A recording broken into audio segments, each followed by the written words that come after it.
Now, earlier this afternoon, the leader of UKIP, Nigel Farage, gave the keynote speech at his party's conference in Birmingham. In a moment, I'll be speaking to Mr Farage, but first, here he is giving his response to speculation about a future deal between UKIP and another political party. We, having spent nearly 20 years of hard work, sacrifice and much mockery, building UKIP into a political brand in this country that is now connecting with millions of ordinary men and women out there, I have my absolute assurance that I am not going to sell this party short for any political gain. Absolutely no way on earth that I would do that.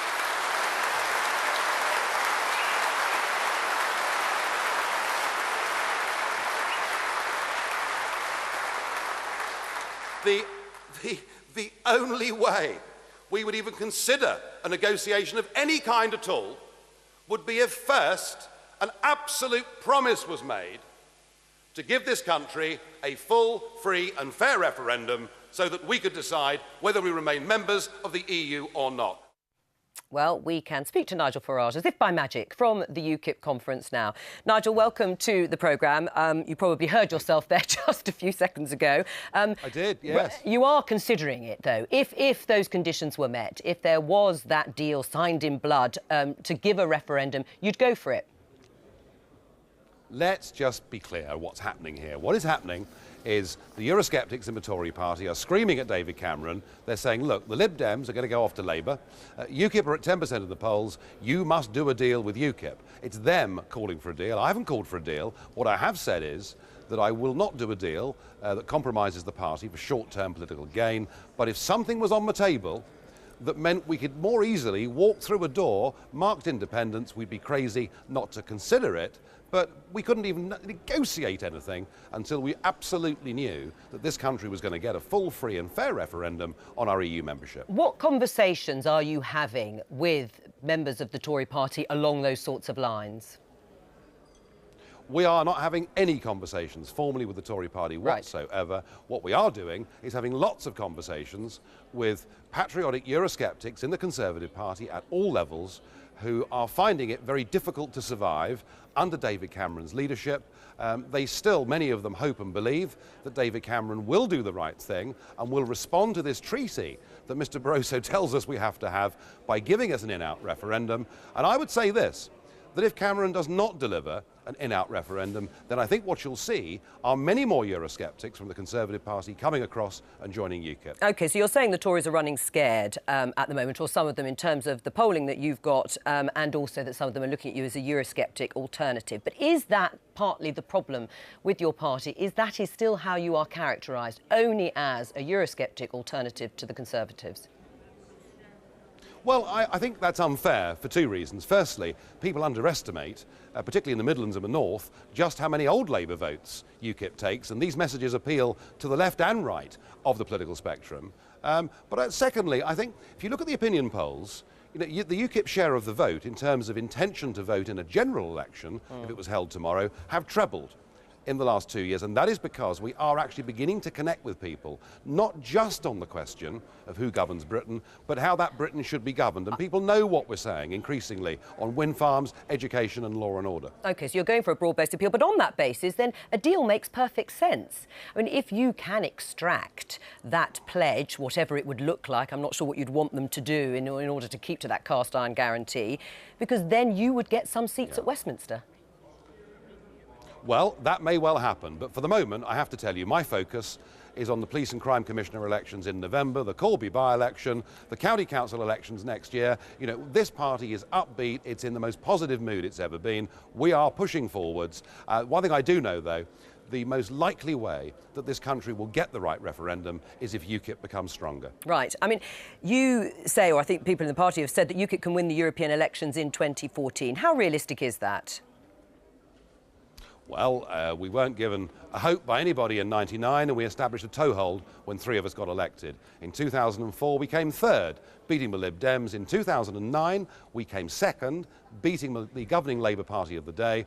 The winners in 2009 were David Cameron's Conservatives, and they won because they promised they would give a referendum. They have broken that pledge, and I think now that Mr Barroso is using the F word as liberally as he is, and we can all see that the European Union is turning into a state, I think we've got every chance. Let's just clear it up. F, obviously, for Federalist, I presume, Nigel Farage. Now, what percent... He does. No, I think, let me confirm that. Yes. What percentage of the vote, though, are you aiming for? Because that's the key. What percentage of the vote are you aiming for in 2014? Well, I mean, to win those Euro elections, probably 27% of the vote would win. 27%. OK, so that's your hope and aspiration. I mean, as it stands now... It's not a... It's... Sorry, go on. What were you going to say? No, I'm going to say, you know, this is not some pipe dream. You know, we have been proved to be right on this European question, right about the Eurozone, right about the cost of British industry, right about the harm that green taxes would do to this country. We've been right, and people out there know that. OK, what about the logo? Heard talk about you might be in favour of dumping the pound sign logo. Is that true? Well, I think the pound sign logo has been fantastic for our party. It showed everybody exactly what we stood for. It served us incredibly well. However, there are lots of voters out there under the age of 40 who are unaware there was ever really a threat to the pound. And if we could find something that was a sort of forward-looking symbol, then perhaps we should move to that. But Any I promise ideas? All UKIP voters... Well, listen, I make one promise. We're not going to do what the Post Office did with consignia and get rid of something that has worked very well for rubbish. If we find something better, we'll go for it. All right. Nigel Farage, thank you very much. How big a threat do you think UKIP is, just in terms of worrying the Conservatives? Oh, quite a big threat. I mean, he's on a roll, isn't he, Nigel Farage? And you can understand why. I mean, I think there are an awful lot of malcontents, not only outside the Conservative hierarchy, but within it, who would have every sympathy with that. And, of course, the EU referendum, his big thing is now sort of common currency as a talking point, not only for the Conservatives, but also for Labour, and might indeed appear in both the main parties' manifestos. It's conceivable. I mean, where I think Nigel Farage, and I also think he might do really, really well in the European elections. Quite true that they trounced Labour in 2009. Right. Where I think he's mistaken is that there's a deal to be cut. Why would Cameron engage in such a Faustian pact when, if he wants to shift to the right, which, you know, traditionally hasn't served the Conservatives very well, there's plenty of oomph from within his own party to take him there. Well, and isn't that what it is? It's all talk. I mean, it's great publicity for Nigel Farage and UKIP to talk of Conservatives running scared and all the rest of it. But one could argue that still the most likely way of getting some sort of referendum, you know, in that sense, would be, you know, through the Conservatives, not through UKIP. Well, of course. I mean, UKIP, they're a bit like a kind of bad reality show. You think it's never going to come back, and it still comes back in every election. There they are yet again. And, you know, the polls do show that, I think one of the last polls showed that UKIP were doing better than the Lib Dems. But they're a dividing party when it comes to, I think, domestic politics. They've never had a Member of Parliament in Westminster. I don't think they ever will, to be honest.